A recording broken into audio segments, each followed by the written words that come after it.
Hello and welcome to Tollywood online. প্রথমেই বলবো কেমন আছো?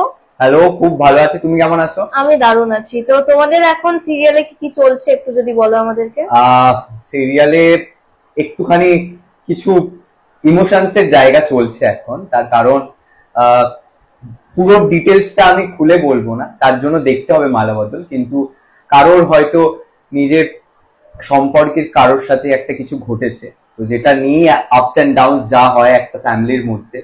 এবং ঘটক দিদি তো এখন আমাদের ফ্যামিলিরও পার্ট।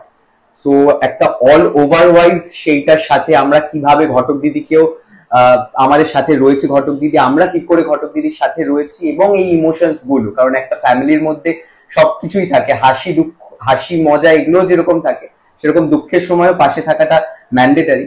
সো সেরকমই এখন এই আপস এন্ড ডাউনস এর সময় আমাদের সম্পর্কটা কিরকম সেটাই দেখতে পাবে তোমরা মালাবদলে।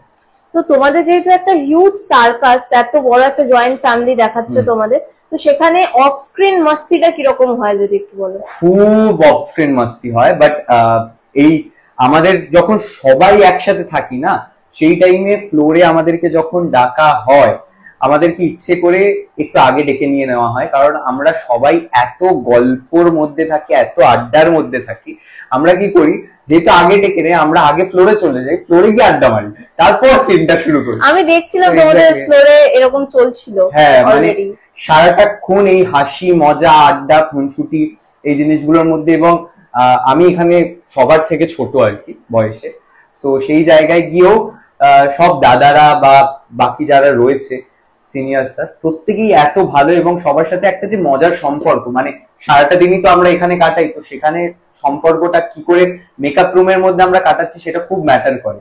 সো এত পজিটিভিটির সাথে আমরা সবাই সবার সাথে থাকি, মজা হয়, তো এটা খুব ভালো ভালো লাগার জিনিস। এবং এরকম একটা টিম সত্যি পাওয়া মানে মানুষ চায় আর কি।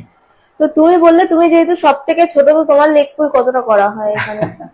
না, ডেফিনেটলি লেগ পুল করা হয় অনেক অনেক সময়ই আর কি, মোস্ট অফ দ্য টাইমই। কারণ মানে আমি প্রেজেন্ট আছি মানে আমার লেগ পুল তো সেখানে হবে।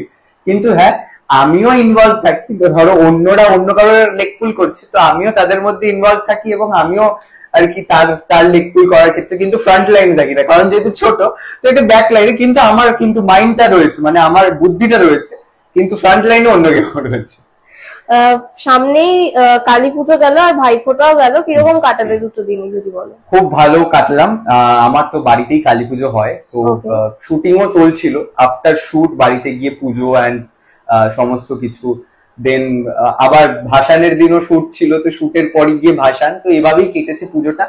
ভাইফোঁটার দিন ছুটি ছিল, তো ভাইফোঁটা বোনের সাথে কাটিয়েছি, ভাইফোঁটা নিয়েছি। এবং খুব মানে কি বলতো, এই যে অনুষ্ঠানগুলো পরপরই লেগে থাকে না দুর্গাপুজোর থেকেই, যে দুর্গাপুজো, কালী পুজো, ভাইফোঁটা, কনস্ট্যান্ট কিছু না কিছু, এই কিছুদিন বাদে ক্রিসমাস, তো এই এত হ্যাপেনিং টাইমটা আমার পার্সোনালি খুব ভালো লাগে। এবং মানে আমার মনে হয় এই টাইমটায় কনস্ট্যান্ট মানুষ একটা কি বলবো মানে মজার মধ্যে থাকে, এবং সবসময় সেলিব্রেশনের মোডে থাকে, তো উইচ ইজ গুড। এবং মানুষের ভালো থাকা, হাসি মজাতে থাকাটা দরকার এখনের সময়, সো উইচ ইজ গুড। শেষ করবো, দর্শকদেরকে কি বলবে? দর্শকদেরকে এটাই বলবো যে নমস্কার, আমি আয়ুষ। এতক্ষণে তো কথা বলে বুঝতেই পেরেছেন হয়তো, যারা বুঝতে পারেনি তাদের জন্য বললাম। আমাকে আশীর্বাদ করবেন, সাপোর্ট করবেন যেভাবে এতদিন করে এসছেন। এবং আমি এখন জি বাংলার মালাবদল ধারাবাহিকটি করছি, সো প্লিজ জি বাংলার মালাবদলে চোখ রাখবেন, কারণ অনেক রকমের চমক আসতে চলেছে। Thank you.